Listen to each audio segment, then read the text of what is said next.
Bonjour à tous et à toutes, bienvenue dans un nouvel épisode de Science Interdit. Nous avons reçu une nouvelle lettre d'un téléspectateur ou téléspectatrice. Nous allons essayer, comme toujours, de répondre à sa question. Cher Gigi, c'est moi. J'aime beaucoup votre émission.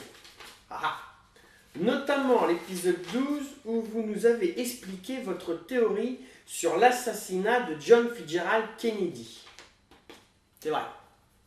Dans votre prochain épisode, est-ce que vous pourriez, s'il vous plaît, nous indiquer comment Jésus-Christ a-t-il fait pour changer l'eau en vin? Un mystère qui n'a pas été résolu scientifiquement au jour d'aujourd'hui. Amandine, une fan inconditionnelle. Ma chère Amandine, merci pour votre fidélité et je vais essayer de mettre tous mes méninges en marche pour répondre à votre question maintenant. Amandine, vous avez mis la lumière sur un mystère basé sur un énorme mensonge. En effet, tout le monde pense que Jésus a changé l'eau en vin, alors qu'en fait, il a changé le vin en eau. Je m'explique. Jésus a voulu faire une teuf de ouf, une teuf de malade. Il a invité tout le quartier. Problème, une fois les convives arrivés, il se rend compte qu'il n'a qu'un petit fond de pinard qui traîne, qui tient tout juste dans un verre à Dijon. Eh bien tout ça pour 50 bellos, ça fait pas baiser. Alors qu'est-ce qu'il a fait Jésus? Eh bien il a pris une peau de chamois ou une peau de je ne sais quoi imperméable. Nous, on va prendre un bout de plastique. Et voilà ce qu'il a fait.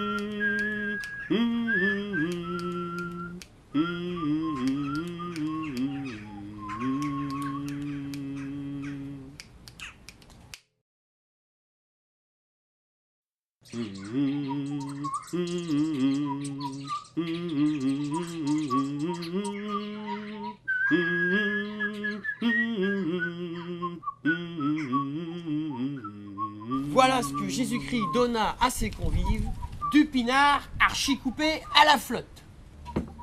Mais, où il impressionna ses invités, c'est qu'il avait réussi à changer le vin en eau pure. Amandine, j'espère que j'ai pu répondre à votre question. Et je vous retrouve tous et toutes bientôt pour un prochain épisode de Science Interdit. Voilà mon petit Kevin. J'espère que j'ai pu répondre à toutes les questions que tu te posais sur le Père Noël.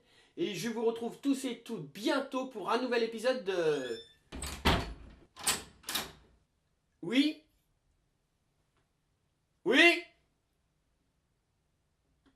suis là. Oui?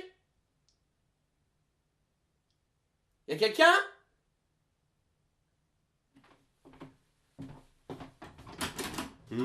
Bon, je suis là.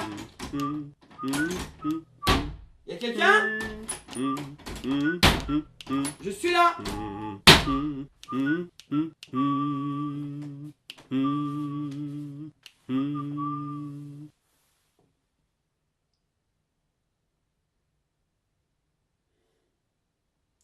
Je suis là. Y a quelqu'un? Wow. Y a quelqu'un? Wow. Y a quelqu'un? Wow.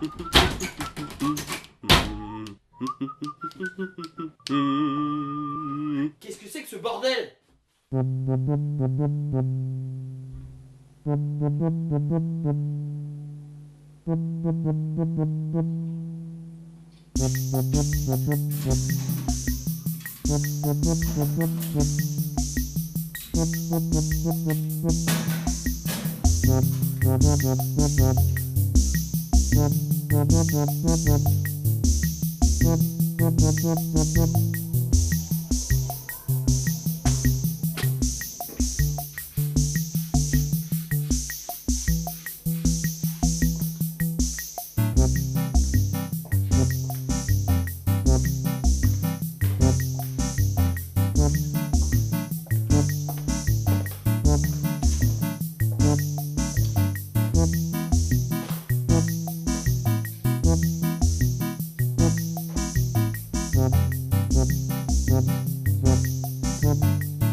Nous avons reçu une nouvelle lettre d'un téléspectateur.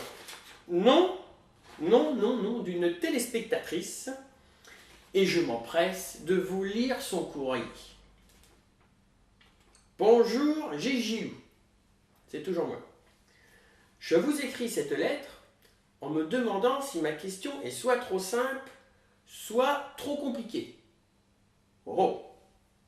Mais comme vous nous faites preuve à chaque fois d'avoir réponse à tout, c'est vrai. Je suis sûr que vous allez pouvoir nous distraire grâce à cette question. Pourquoi, depuis son invention, quand on compte, le zéro apparaît à chaque dizaine et pas ailleurs? Oui. Et donc, pour reformuler ma question, pourquoi utilise-t-on majoritairement et universellement la base 10 pour compter? Merci de vous amuser et de nous amuser avec cette question.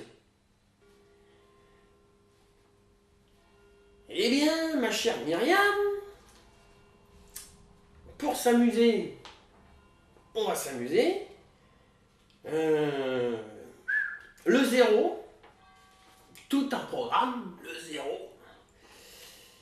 Eh bien, écoutez, je vais essayer de répondre à votre question maintenant. Ma chère Myriam et mes chers téléspectateurs, pour comprendre l'utilité du zéro dans les mathématiques, il faut revenir bien avant son invention, aux prémices de l'écriture. Et oui, car tout est lié. Les premières écritures furent des symboles qui permirent de compter. Exemple. Dis donc, je t'échange mon lapin que je viens de chasser contre tes 8 pommes. 8 pommes? Voyons, ça fait beaucoup ça, 8 pommes. Oh non, combien alors? Oh, je prends ton lapin contre 6 pommes. 6 pommes? Mon lapin contre tes 6 pommes? Ok, d'accord, marché conclu. On fait comme ça. Bon, mais on le note. Ok. Et c'est ainsi, pour noter le chiffre 6, les hommes de l'époque prenaient un bâton et traçaient 6 petits traits verticaux dans le sable. Ainsi était née l'écriture et les mathématiques.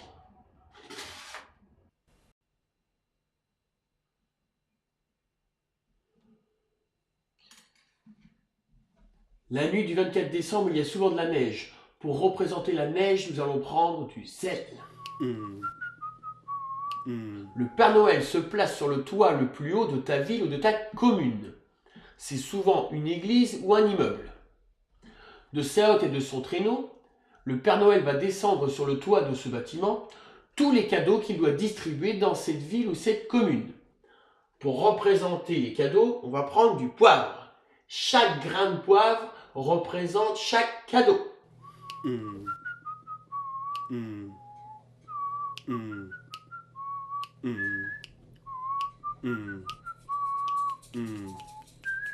Puis le Père Noël utilise une potion magique à base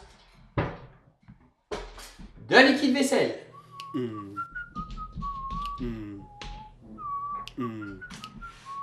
Au moment où le Père Noël place une goutte de cette potion magique au milieu des cadeaux, en un instant, chaque cadeau se retrouve sur chaque toit de maison qui lui correspond.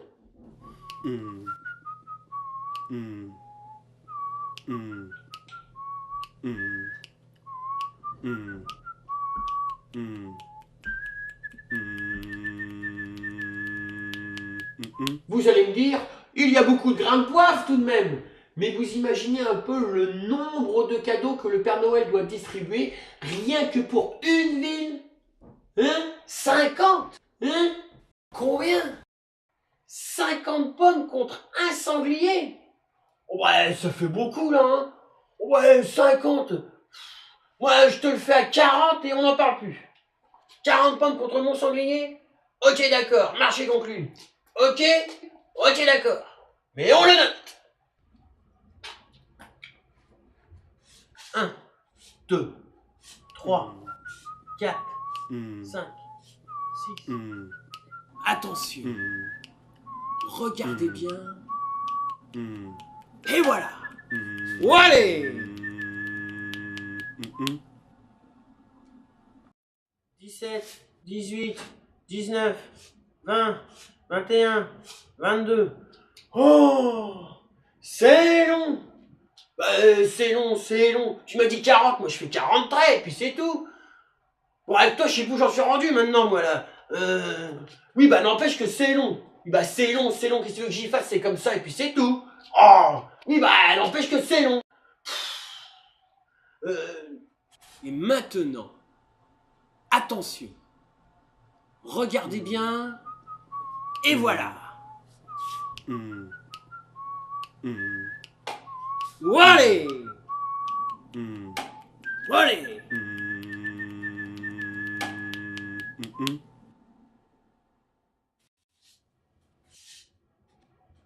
Et j'ai une idée.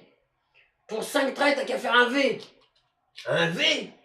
Ah oui, parce que regarde, tu prends les 5 doigts de la main, tu serres les doigts, sauf le pouce, ça fait un V.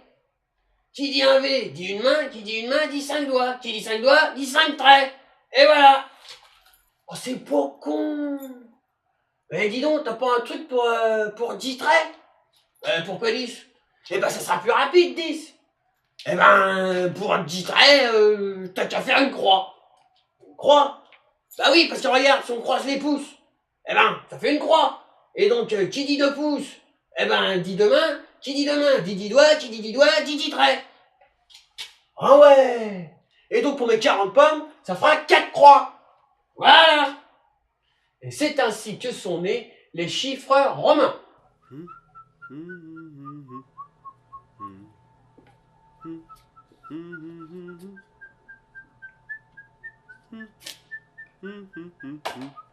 Et maintenant, encore plus fort. Regardez bien. Et voilà. Allez.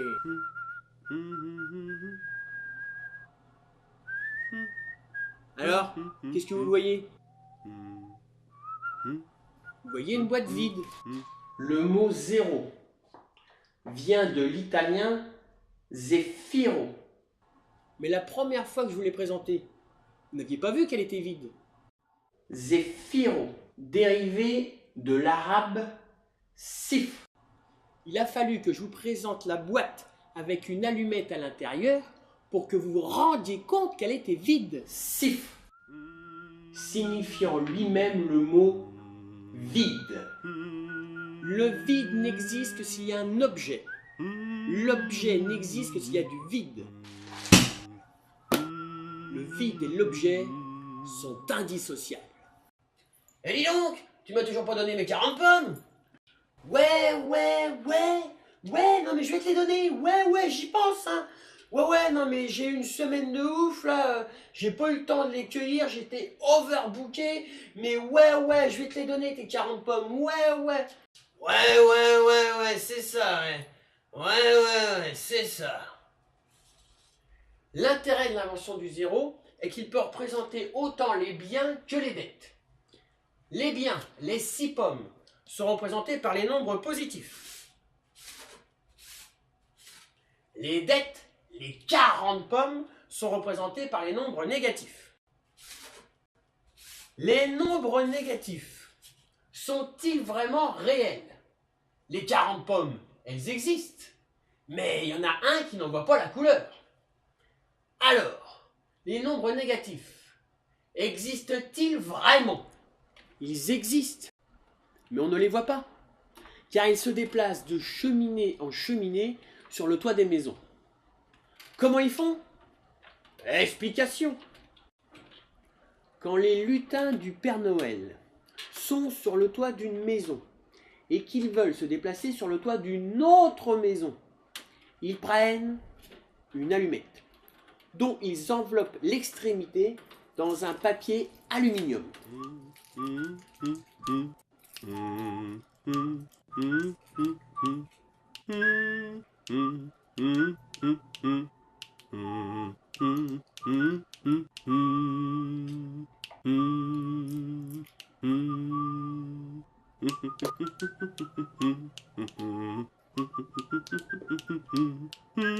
Attention, regardez bien, et voilà.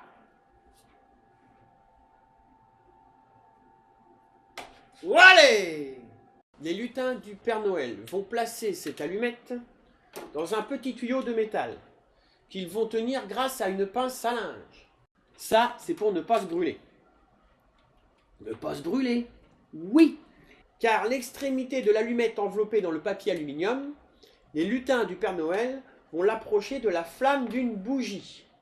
Et au contact de la chaleur, cette allumette va devenir une fusée. Et cette fusée va permettre aux lutins du Père Noël de lancer leurs cordes de cheminée en cheminée. Il faut donc imaginer une corde attachée à l'extrémité de l'allumette.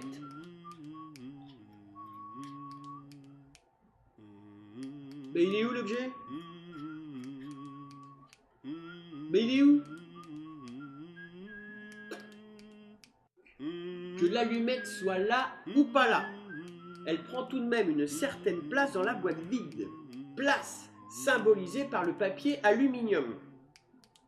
D'ailleurs, sans aluminium, on voit très bien à l'intérieur de la boîte vide la place que peut prendre une allumette.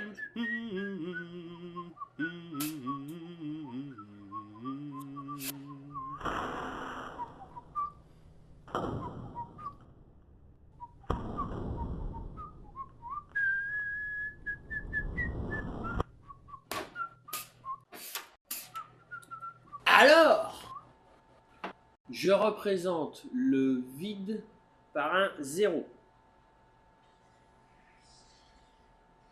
Je représente l'objet, donc l'allumette, par un trait vertical. Le vide et l'objet sont indissociables. Mais surtout, l'objet prend obligatoirement une certaine place dans le vide. En l'occurrence ici, la place de l'allumette représentée par le papier aluminium. Si l'objet et la place qu'il prend sont indissociables, alors le vide et la place de l'objet sont indissociables. Ils sont donc maintenant 3 à être indissociables. Une fois la corde tendue entre les deux cheminées, les lutins du Père Noël se déplacent sur celle-ci grâce à un ballon à réaction. Comment fabriquer un ballon à réaction?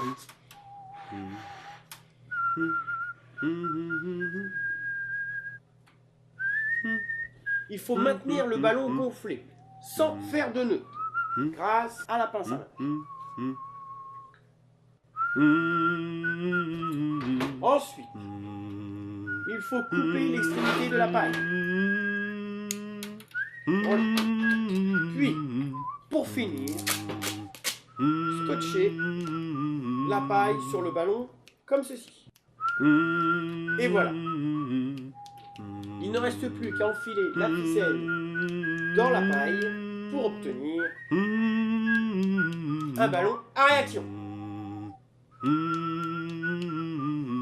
Attention, top départ dans 5, 4, 3, 2, 1, 0. L'invention du zéro a surtout permis de diminuer la taille des nombres.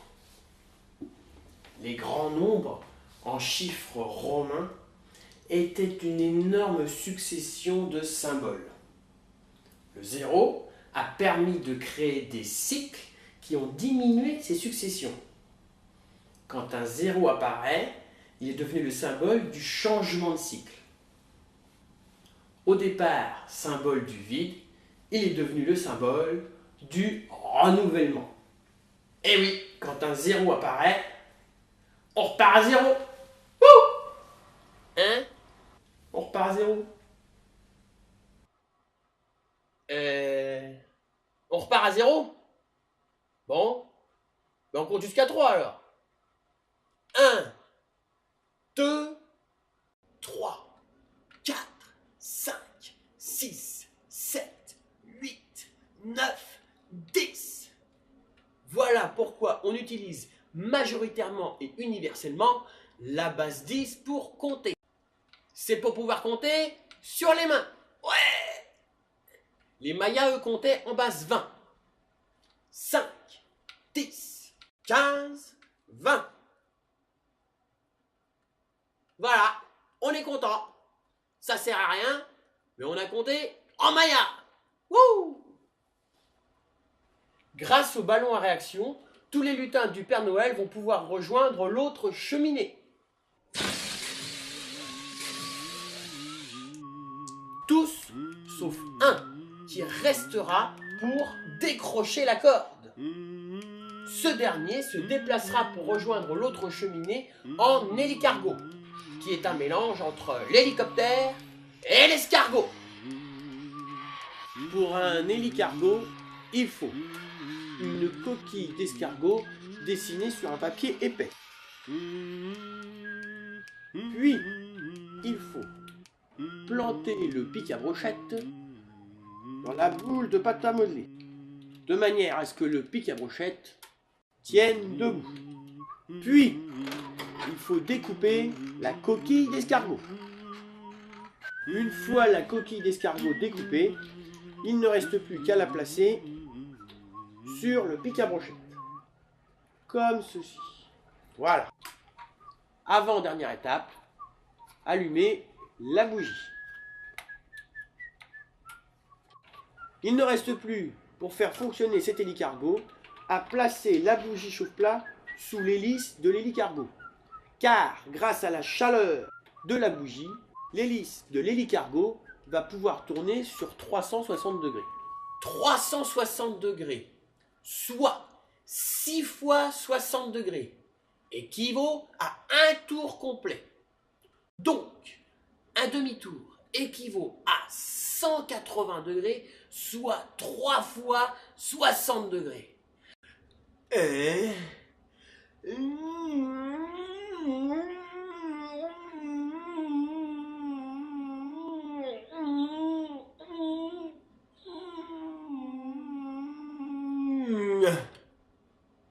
Ainsi, Ainsi, cette hélice va faire décoller l'hélicargo et permettre au dernier lutin de rejoindre ses camarades en moins de 60 secondes.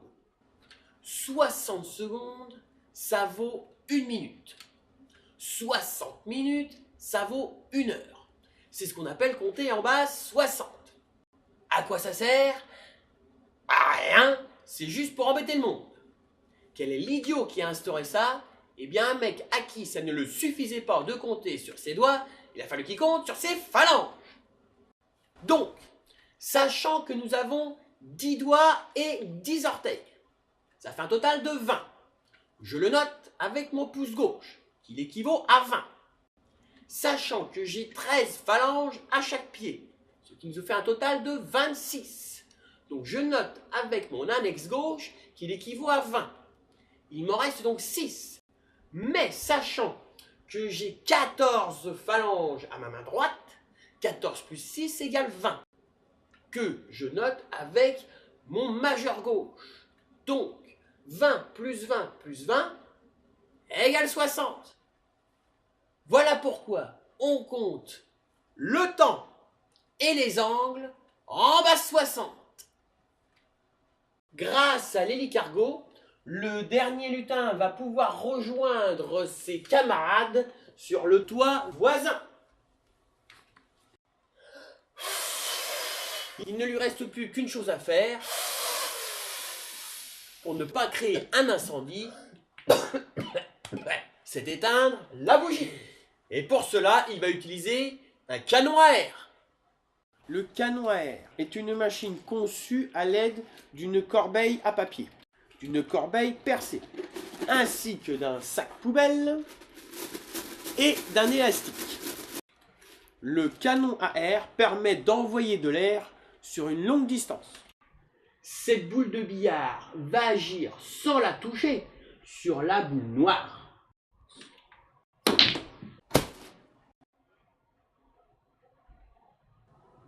De la même manière, par le phénomène de répercussion des chocs, le canon à air va agir sur les petites molécules d'air et permettre ainsi une action à distance.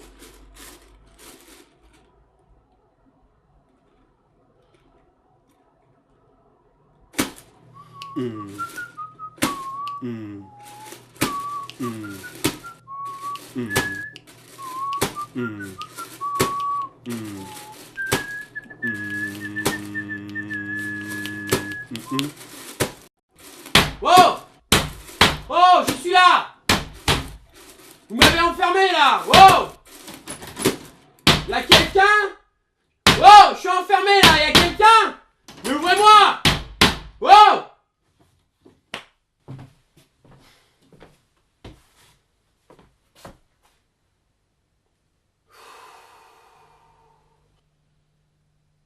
Restons calmes. Restons calmes.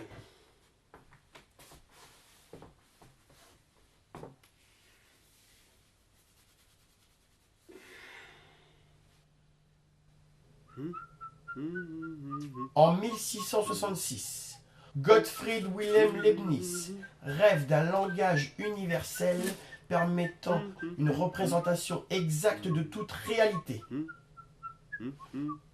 avec l'aide de 2 chiffres, le 0 et le 1. Il va inventer alors le système binaire. Mais il ne trouve pas une réelle utilité à des nombres aussi grands. Il se fait donc rejeter par ses contemporains. Il faut attendre 1867, plus de 200 ans après, avec Charles Sanders Peirce, qui s'était appuyé sur les travaux de George Boole 13 ans plus tôt, pour appliquer au système binaire un interrupteur de circuit électrique.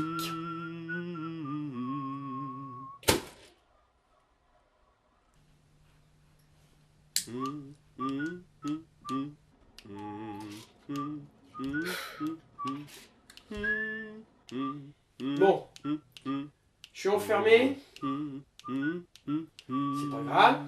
C'est pas grave. L'ordinateur. Dans le système binaire, le circuit électrique ouvert est symbolisé par le 0. S'il est fermé, par le 1, l'ordinateur. Mais qu'est-ce que c'est que ce bordel-là? Mais ce n'est qu'en 1936, soit 270 ans après l'invention du système binaire, que la machine de Turing applique cette loi. Oh putain, l'ordinateur! Et est en sorte le premier ordinateur.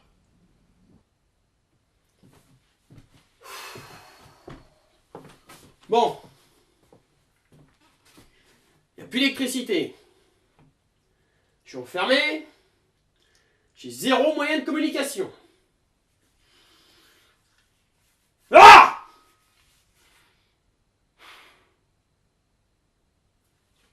À moins que... Et maintenant... Attention... Regardez bien... Et voilà... Ouais!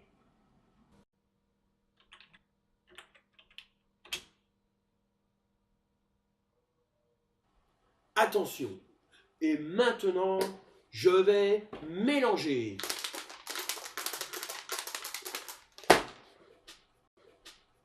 Voilà.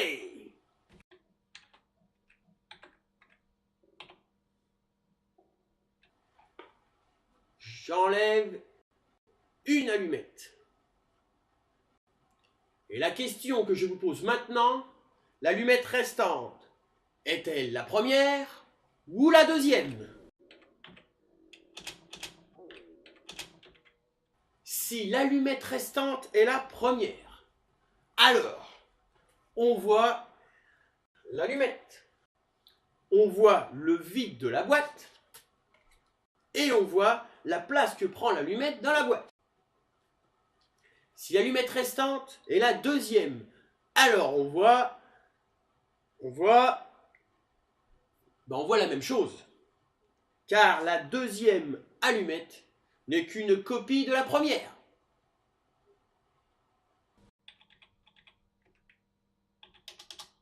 La deuxième n'est qu'une copie de la première.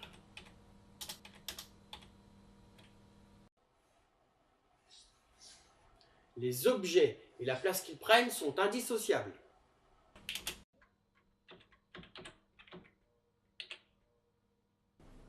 Avec les débuts de l'électronique, on a remarqué qu'un câble électrique pouvait transporter plus d'informations avec 3 fils qu'avec 2, c'est-à-dire en ternaire plutôt qu'en binaire. Cela permet de réduire les composants ainsi que la miniaturisation.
On est revenu alors sur les travaux de Georges Boole et son système ternaire. Et surtout son système ternaire équilibré, avec son neutre, son positif et son négatif.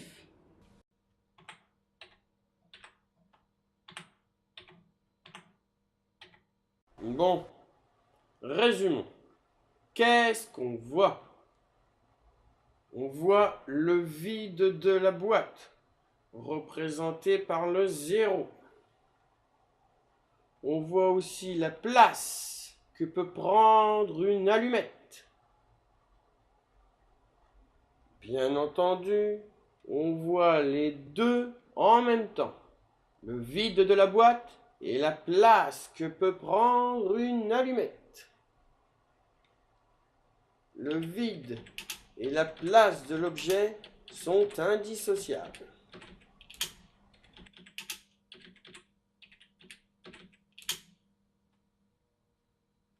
Maintenant, on voit une allumette, représentée par un trait vertical.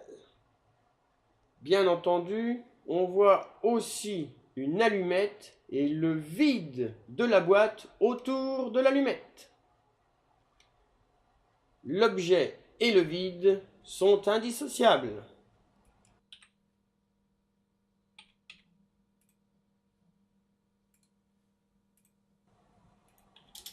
Mais on peut voir en plus la place d'une deuxième allumette. La place de l'objet et l'objet étant indissociables, alors on peut ajouter une deuxième allumette dans la boîte.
Bonjour à tous et à toutes pour un nouvel épisode de Science Interdit.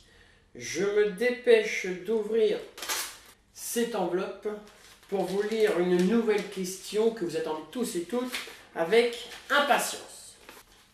Bonjour Gigi Lou. C'est toujours moi. Est-ce que tu peux répondre à ma question, s'il te plaît? Je vais essayer. Comment qu'il fait le Père Noël pour faire passer les gros cadeaux dans les petites cheminées? Ah!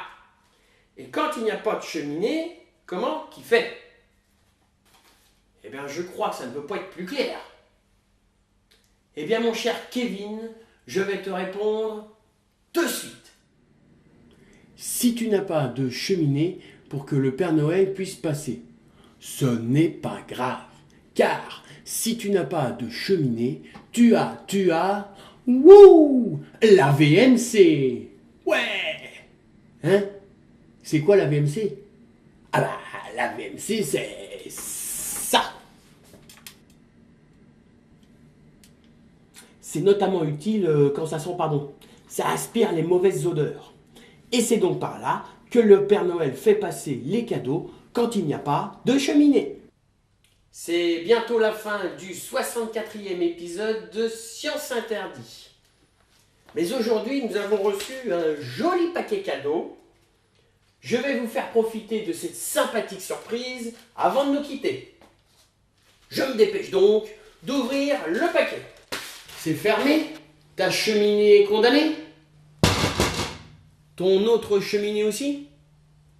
Tu n'as pas de VMC? Ce n'est pas grave, car il y a toujours une petite aération. Et si tu cherches bien, tu pourras même trouver un conduit. Comme par exemple le conduit d'une hotte.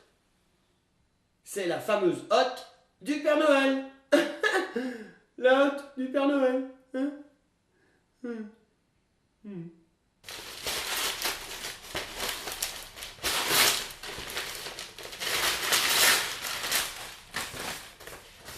Alors, qu'est-ce donc? Oh, ce sont de jolis dessins. Par contre, ce n'est pas signé. Ce n'est pas grave. Ça me fait plaisir quand même. Je vous en fais profiter. Alors, bien sûr, là, on peut voir le Père Noël. On le reconnaît bien. Le Père Noël ici même. Avec le sapin de Noël. Et j'imagine ici le sac à cadeau. Imaginez que ceci est un sac à cadeau rempli de cadeaux. Et imaginez que ceci est un conduit de cheminée ou de VMC. Wouh! Comme vous pouvez le voir, le sac à cadeau, il est trop gros. Ça rentre pas. Allez! Allez, allez, allez, allez.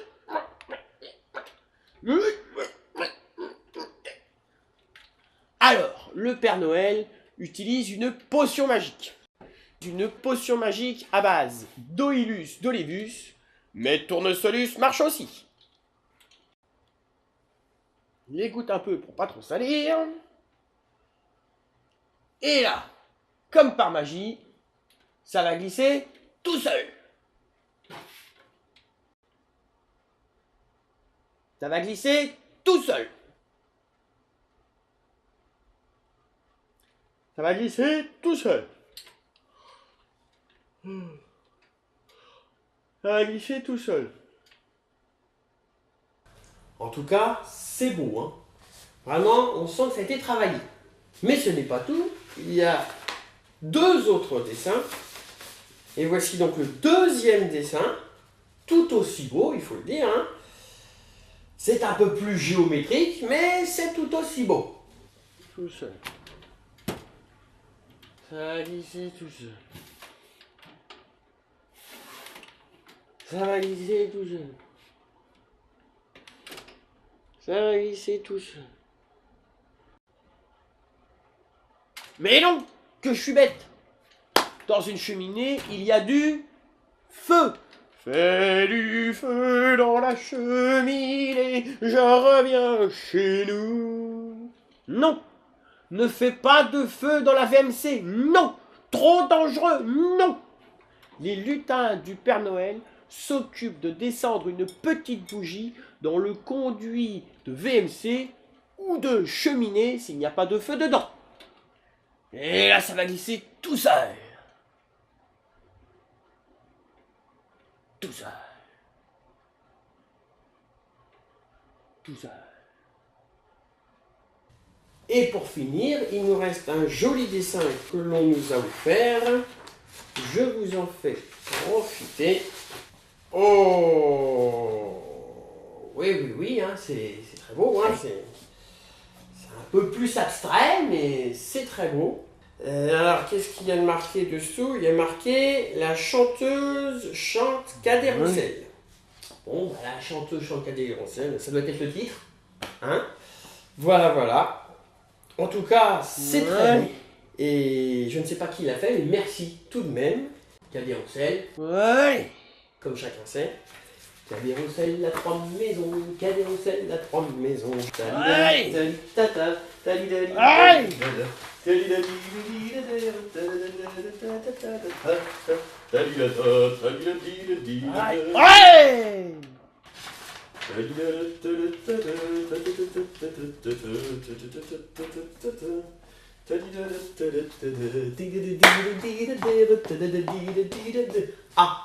Cadet-Roussel n'était pas grand.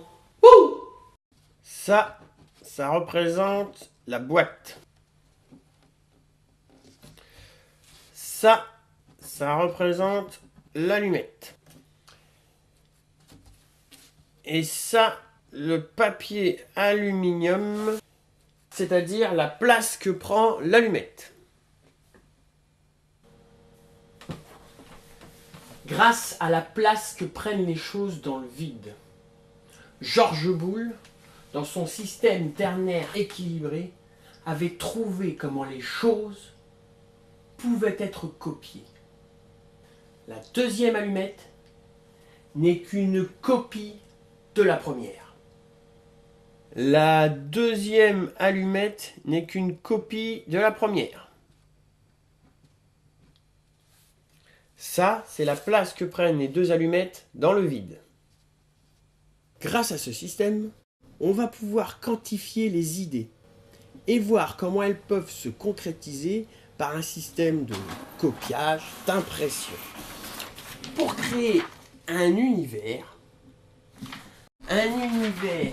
différent, mais avec une base originale identique. Prenons un exemple. Imaginez le monde en 1503. Imaginez une femme, Lisa Gherardini. À cette époque, Lisa est peu connue. On se fait vaguement une idée d'elle car elle est l'épouse de Francesco, de Bartolomeo, de Zonabi, de Giocondo. Elle croise un jour un artiste du nom de Léonard. Ma que bonjour, je m'appelle Léonard. Léonard est subjugué par la beauté de Lisa.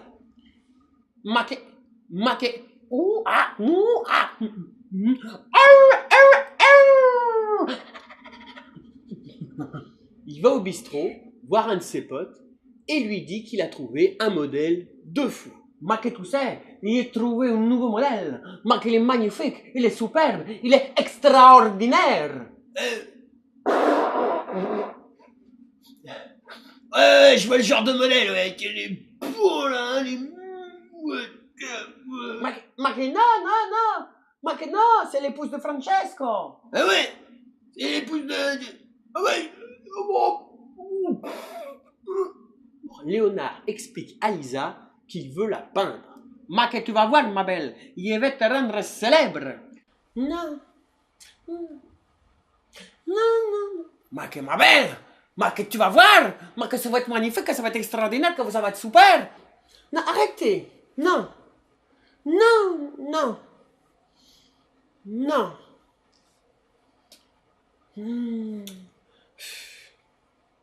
Bon, allez. D'accord. Ainsi est né le tableau La Joconde. Mais ce n'est pas fini. Car le tableau va être exposé et va pouvoir être vu par le monde entier. Bravo! Et un jour, il y a un mec du nom de Marcel. Bonjour, je m'appelle Marcel. Ce mec voit la Joconde et est très marqué par le tableau. J'aime beaucoup ce tableau. Il va au bistrot et en parle à l'un de ses potes. J'aime beaucoup la Joconde. Mais je lui collerais bien une moustache quand même. T'es con, une moustache. Oh, t'es con, t'as qu'à lui coller la moustache d'Hitler pendant que t'y es aussi.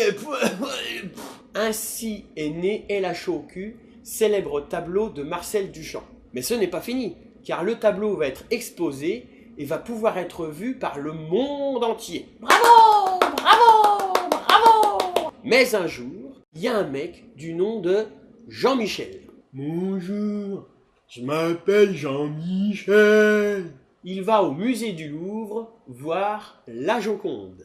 Oh, que c'est beau! Puis il va au bistrot et en parle à l'un de ses potes. Hier, j'ai vu la Joconde. Elle est vraiment belle, hein? La Joconde? Hein? Ben elle est moche. Mais la Joconde, puis elle a rien. Bah j'ai bien envie de la copier. Mais arrête tes conneries, je t'ai dit qu'elle est moche. Oh, toi t'as vraiment des idées à la con, hein. Ouais. Non mais je te fais remarquer que ça a déjà été fait par Marcel Duchamp. Il lui a collé une moustache et il l'a appelée la chaux au cul. Alors? Mais c'est pas grave, ça empêche pas. Ça empêche pas. Ben alors, tu vas la faire comment? À poil? Avec les nibards à l'air? Oh ben non, pas toute nue quand même. Ainsi, en 1983, vont naître Boone et Mona Lisa, deux célèbres tableaux de Jean-Michel Basquiat, qui sont des copies de la Joconde en style graffiti. Ils vont être exposés et vont pouvoir être vus par le monde entier. Bravo, bravo, bravo! Mais ce n'est pas fini, car il y a moi, bonjour. Je m'appelle Gilles Gilou, qui ai vu de nombreuses copies de la Joconde. Il y a moi, qui veut savoir mathématiquement comment ces copies peuvent se faire et comment elles peuvent être indépendantes les unes des autres. Il y a moi, qui a inventé ce système numérique. Il y a moi, qui présente ces théories mathématiques dans l'émission Science Interdit. Et il y a vous, qui regardez cette émission. Bravo, bravo, bravo! Et tout ça avec pour base unique une femme, Lisa Gherardini.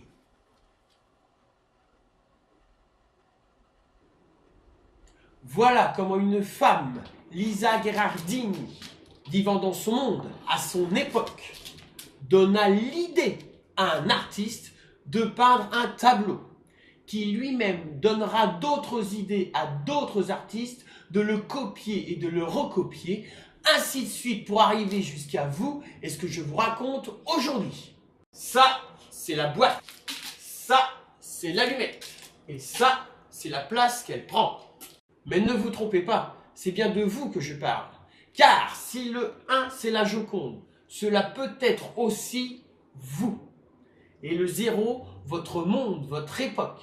Et la place du 1, la place que vous prenez dans ce monde. Votre place sociale, dans votre vie, votre travail, votre place amoureuse, dans le cœur des gens, et ainsi de suite, et ainsi de suite. Ça, c'est l'allumette et la boîte. Ça, c'est la place que prend l'allumette dans la boîte. Imaginez alors ce que cette application du système ternaire équilibré de Georges Boulle peut engendrer. Bonjour, je m'adresse à toute personne qui visionnera cette vidéo. Au moment où vous écouterez ce message, il sera peut-être trop tard pour moi, car cela fait 5 heures que l'on me tient séquestré chez moi. Mon seul moyen de communication, c'est ce caméscope. Il me reste un petit peu de batterie, mais pas beaucoup. Juste le temps pour moi de vous dire qu'il faut continuer les recherches que j'ai commencées et faire connaître mon travail à des personnes qui en feront bon usage. Faut que je commence par le début. Le début. Attention. Regardez bien. Et voilà. Voilà. Ça, c'est l'allumette rouge. Et ça, c'est l'allumette blanche.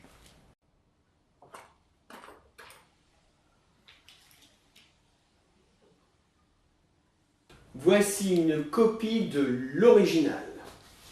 Une copie, mais une copie différente. Les copies ne sont donc pas identiques à l'original. Car vous voyez la roue tourner dans un sens, alors qu'elle tourne dans l'autre sens. C'est un effet d'optique dû à la vidéo.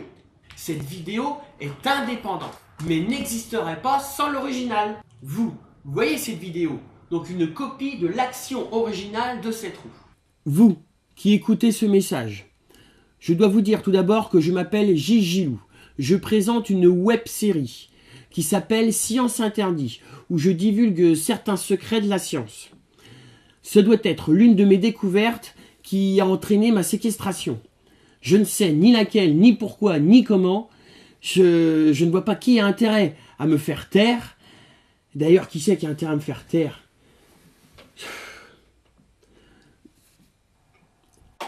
Allez. Et là, qu'est-ce qu'on voit? On voit une allumette blanche et la place que prend une allumette rouge. Allez. Et là, qu'est-ce qu'on voit? Là, on voit la place que prend l'allumette blanche et on voit l'allumette rouge. Les deux allumettes prennent la même place. Et pourtant, elles sont différentes. Est-ce qu'elles prennent vraiment la même place? La place que prend la copie est-elle vraiment la même place que prend l'original?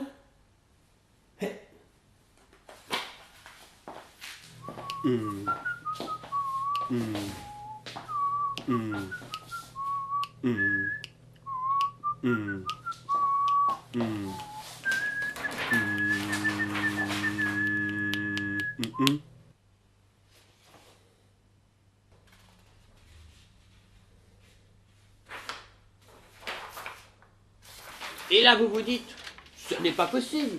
Quand le sac à cadeau va tomber dans le conduit de cheminée, ça va casser les jouets. Eh bien non, car le sac à cadeau est super résistant. Grâce à quoi? Grâce à une potion magique. Quelle potion magique? Eh bien, la Liquidus Vesellus. Ouais! Prenons un sac à cadeau normal. Je le gonfle.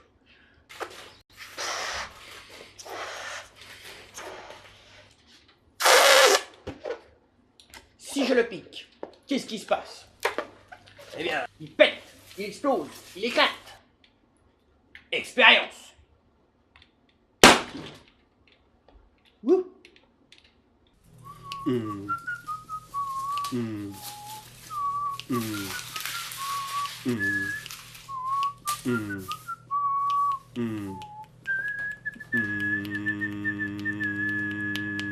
Je reprends un sac à cadeau normal et je le regonfle.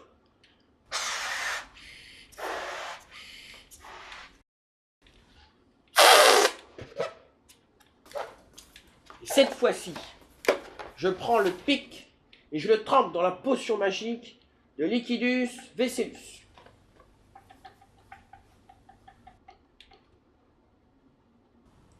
Et là, attention les yeux.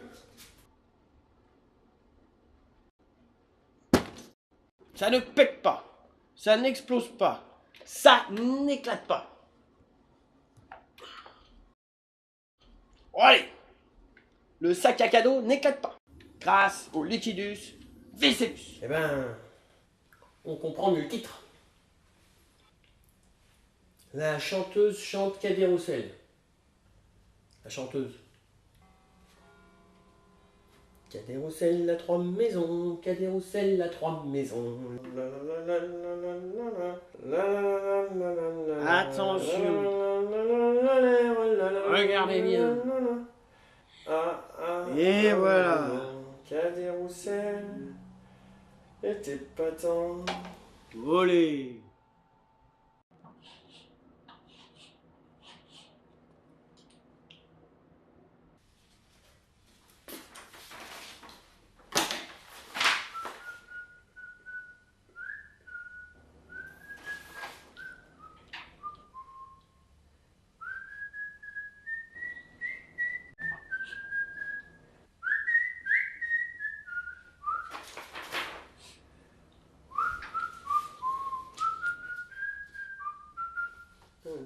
Un, deux, 3.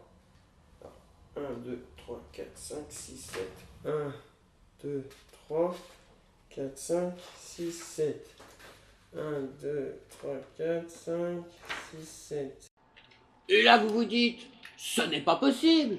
Le sac à cadeau, il va brûler dans le feu de la cheminée. Eh bien non, il ne va pas brûler. Comment ça va pas brûler? Eh bien oui, car à l'intérieur du sac à cadeau, il y a de l'eau magique. Oui. Prenons un sac à cadeau normal. Je le gonfle.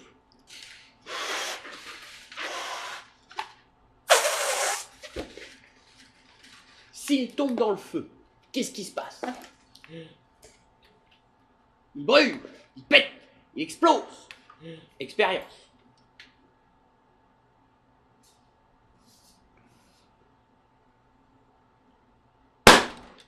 Ouf.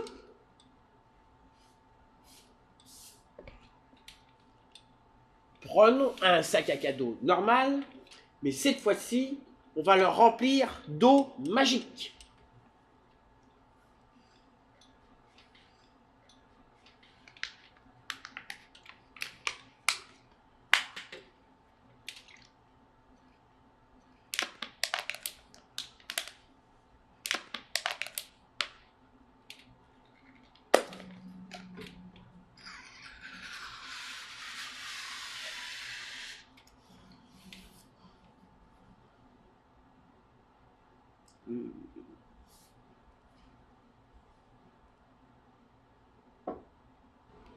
Grâce à l'eau magique, le sac à cadeau ne pètera pas, n'explosera pas, ne brûlera pas.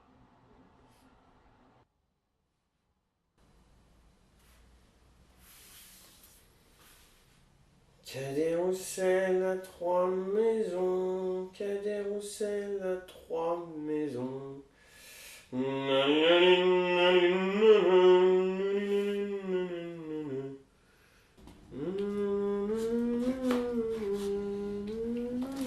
Ah, ah, ah oui, vraiment, Cadet Roussel a... Pour une personne qui nous rejoindrait maintenant, ceci n'est qu'une vulgaire boîte d'allumettes. Une vulgaire boîte contenant 3 allumettes. 3 allumettes semblables, mais différentes. Ou plutôt, une allumette basique et 2 autres différentes.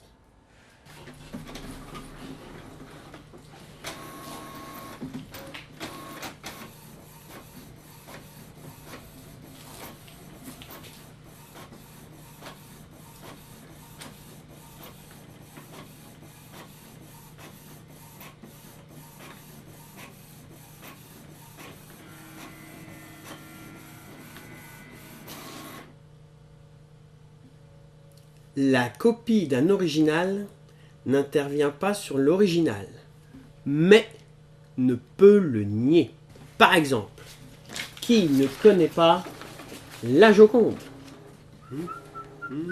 Mais on peut tout de même connaître une copie sans que l'original intervienne.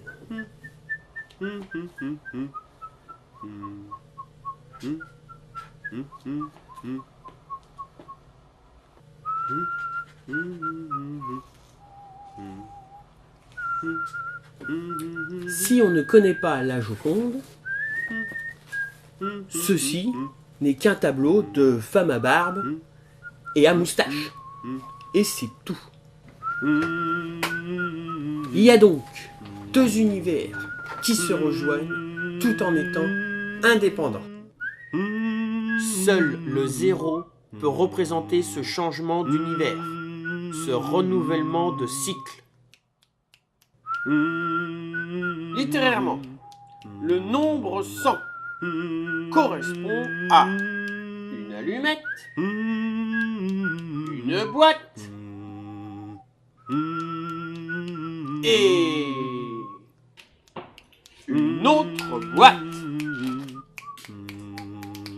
Mais comme il n'y a qu'un seul et unique vide dans l'univers, et que le 0 lui correspond, et bien ce n'est pas possible. Il ne peut pas y avoir de deuxième boîte. Ce n'est pas possible. Mais non, ce n'est pas possible.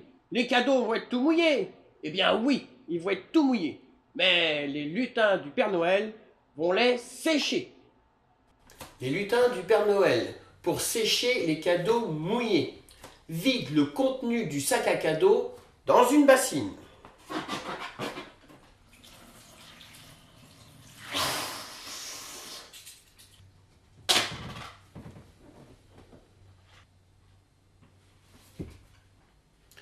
Ces pièces représentent les cadeaux que le Père Noël doit distribuer.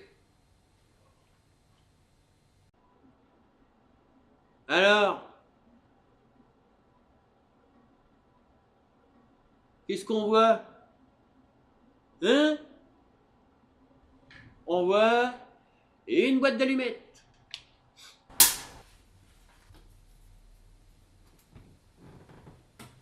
Pour sécher les cadeaux, les lutins du Père Noël placent une bougie allumée dans l'eau de la bassine.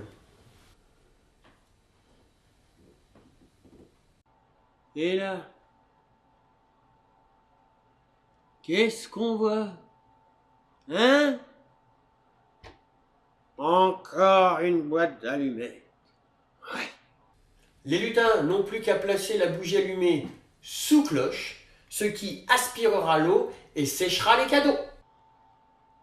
Attention! Regardez bien!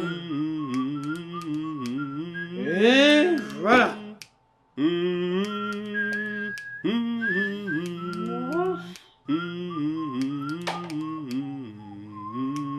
Allez!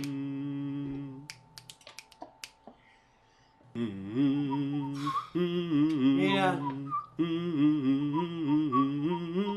qu'est-ce qu'on voit? Hein? Eh ben on voit toujours une boîte d'allumettes. Ouais.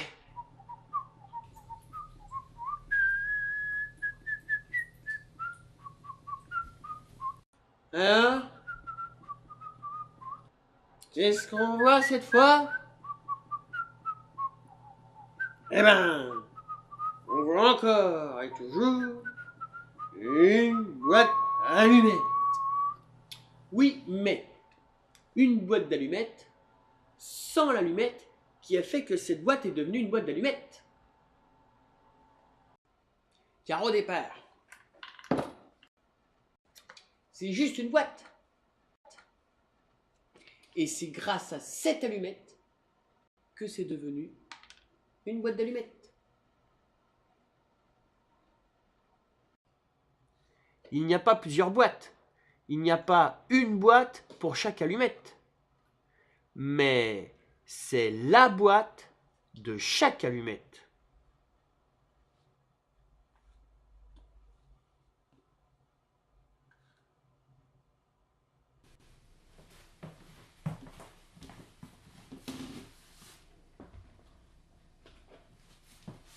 Ça y est, les cadeaux sont secs.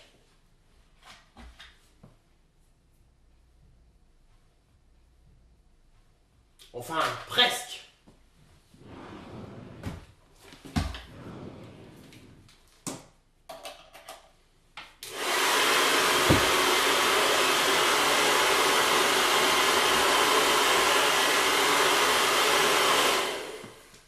S'il reste quelques gouttes, les lutins du Père Noël vous empruntent votre sèche-cheveux pour sécher les cadeaux. Si vous n'avez pas de sèche-cheveux, ce n'est pas grave, car les cadeaux ont toute la nuit de Noël pour sécher.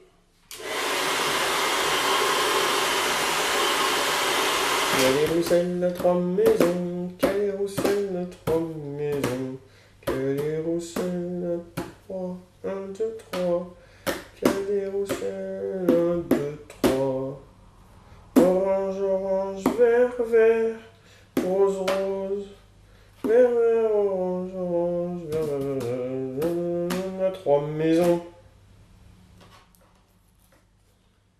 Chaque carton de couleur symbolise chaque ensemble boîte allumette.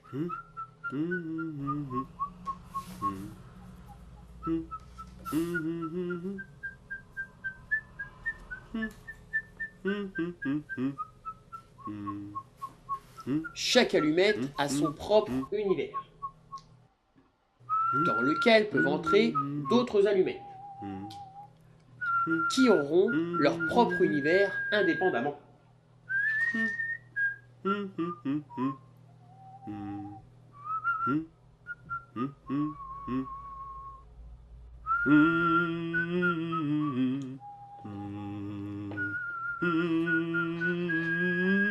Une maison, une. Caléroussel à trois maisons, Caléroussel à trois maisons. Nananana, nananana, nananana. Quai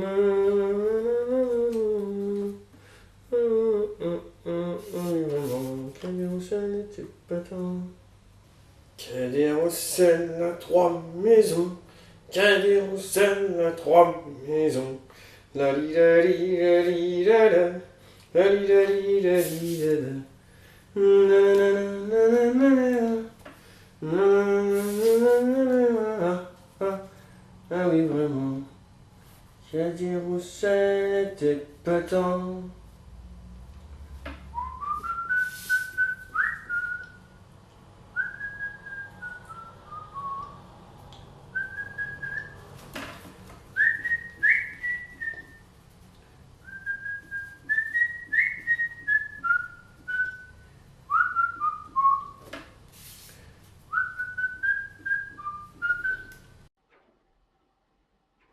Si les nombres 10, 100 et 1000 représentent chaque allumette en plus, alors que représentent les nombres 11 et 111? Mais qui est-ce qui m'a envoyé ce dessin codé? J'ai procédé par élimination. Ce ne sont pas les propos que j'ai tenus sur les Kennedy qui doivent déranger, car tout le monde s'en fout. Ce que j'ai dit sur Jésus-Christ, ça a déjà été dit et en pire. Sur le Père Noël, je crois qu'il a autre chose à faire que de s'occuper de moi. Il nous reste donc les découvertes que j'ai faites sur la place du zéro. Mais qu'est-ce que j'ai découvert sur le zéro qui a pu entraîner ça? Je sais pas. Prenons un exemple. Imaginez le monde en 1503. Imaginez une femme, Lisa Gherardini. Pour vous donner une idée, je vais me mettre ce foulard.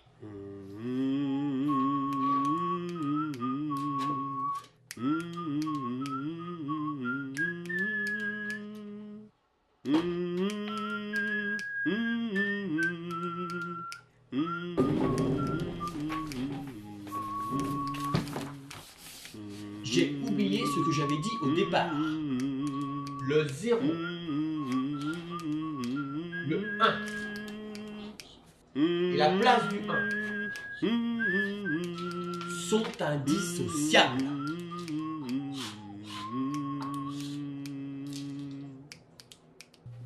Le vide, l'allumette et la place qu'elle prend sont indissociables. L'un ne peut exister sans les deux autres. Les valeurs du système ternaire équilibré de George Boole sont correctes, mais il les pensait linéairement. Alors que ces trois notions se pensent simultanément. Et pour les niveaux supérieurs, c'est la même chose.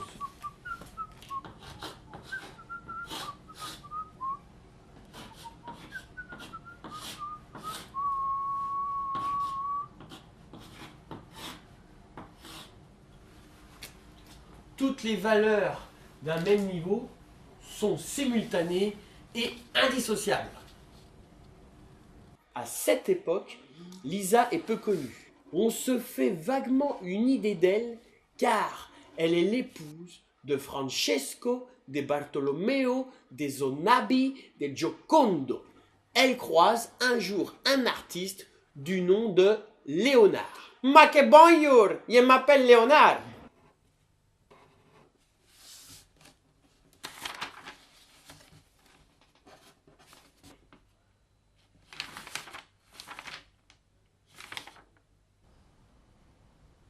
On peut alors remarquer que pour aller du niveau 2 au niveau 3, pour aller d'un niveau à l'autre, il y a des étapes simultanées à franchir. Il n'y a que 3 étapes. Et que le 11 ne fait pas partie de ces étapes. Le 11 n'existe pas. Ma que tu sais, j'ai trouvé un nouveau modèle. Ma qu'il est magnifique, il est superbe, il est extraordinaire. Ainsi est né le tableau la Joconde. Bravo! Bravo! Bravo! Ainsi est né El Hacho au cul, célèbre tableau de Marcel Duchamp. Bravo! Bravo! Bravo! Ainsi vont naître Boone et Mona Lisa, tableau de Jean-Michel Basquiat. Bravo! Bravo! Bravo! Mais ce n'est pas fini, car il y a moi. Bonjour. Je m'appelle Gilles Gilou, qui ai vu de nombreuses copies de la Joconde. Bonjour, je m'appelle Jean-Michel. Oh, que c'est beau. Bonjour, je m'appelle Marcel. J'aime beaucoup ce tableau. On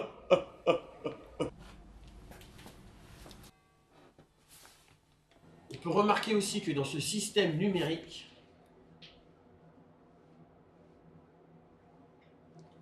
le 111 n'existe pas.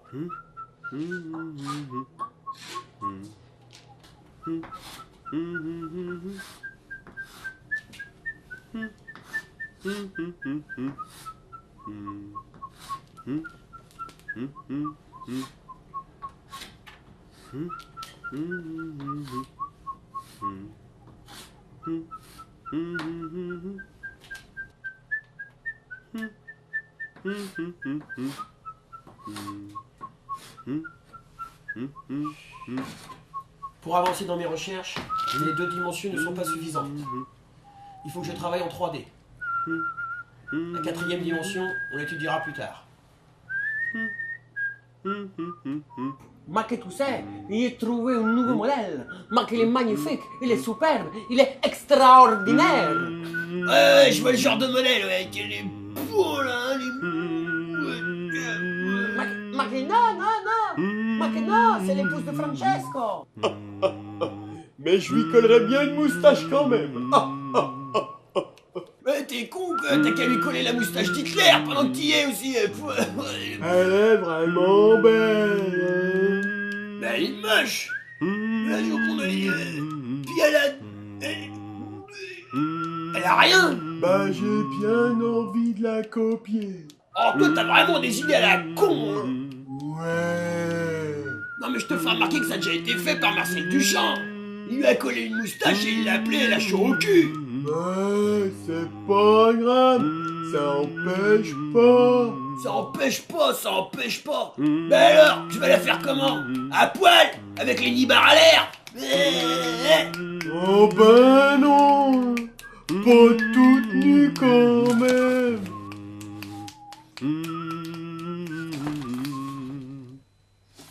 Ce système numérique est multifonction. Grâce à lui, on va pouvoir mesurer la puissance d'une œuvre, d'un travail, savoir comment cette œuvre est ancrée dans son monde.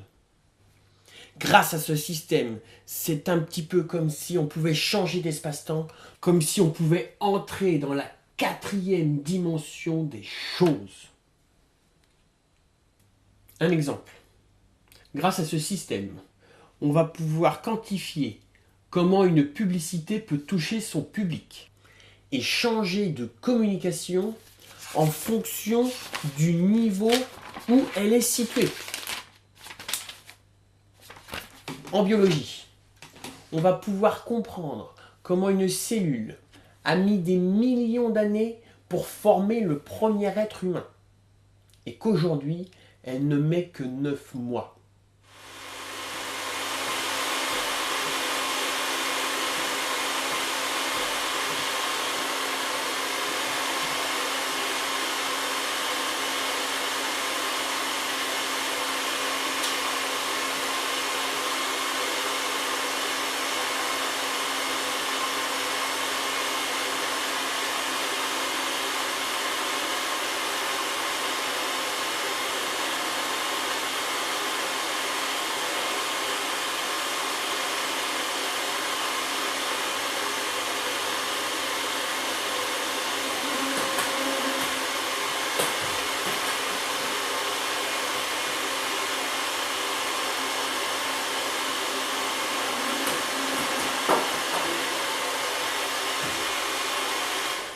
Ainsi, grâce à votre sèche-cheveux, les lutins du Père Noël vont pouvoir remonter dans le conduit. et continuer leur mission de cheminée en cheminée.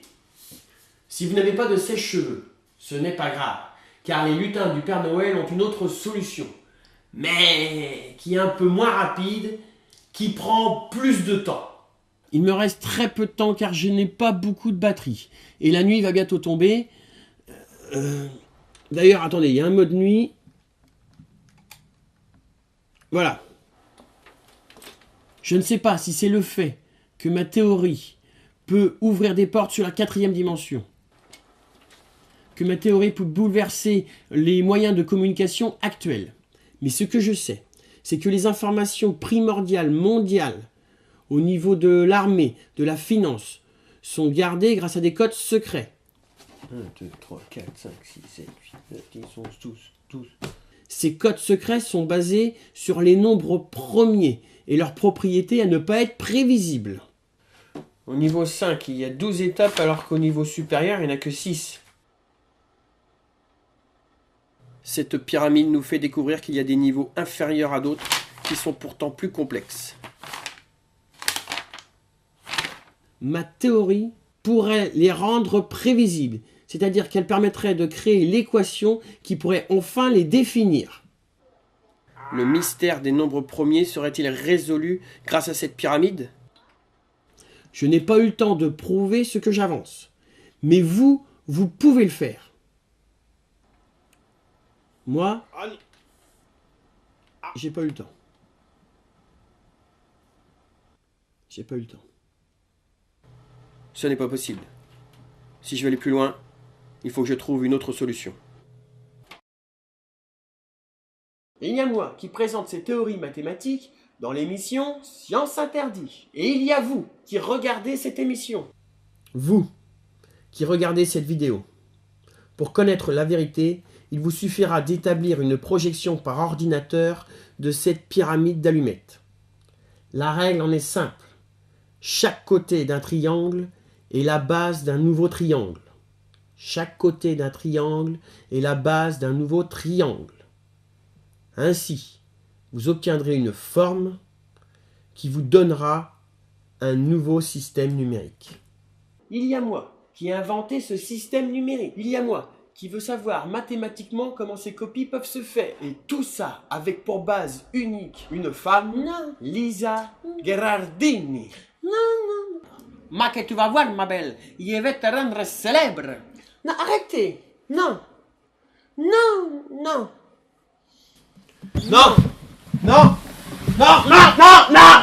Non! Non! Bon, allez. D'accord. Ce système numérique vous donnera le lien entre l'infiniment grand et l'infiniment petit. Et vous donnera peut-être l'équation de la création du monde.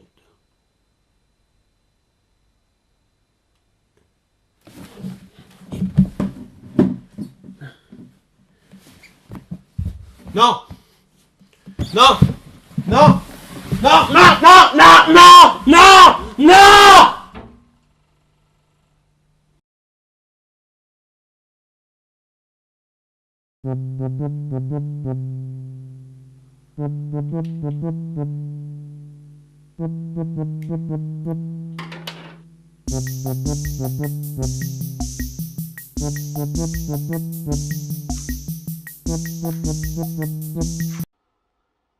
Si vous n'avez pas de sèche-cheveux, ce n'est pas grave, car les lutins du Père Noël vont pouvoir tout de même remonter dans le conduit de cheminée ou de VMC. Wouh! Grâce à quoi? Grâce à un parachute ascensionnel en papier de sachet de thé. Et ainsi, ils vont pouvoir continuer leur mission de cheminée en cheminée.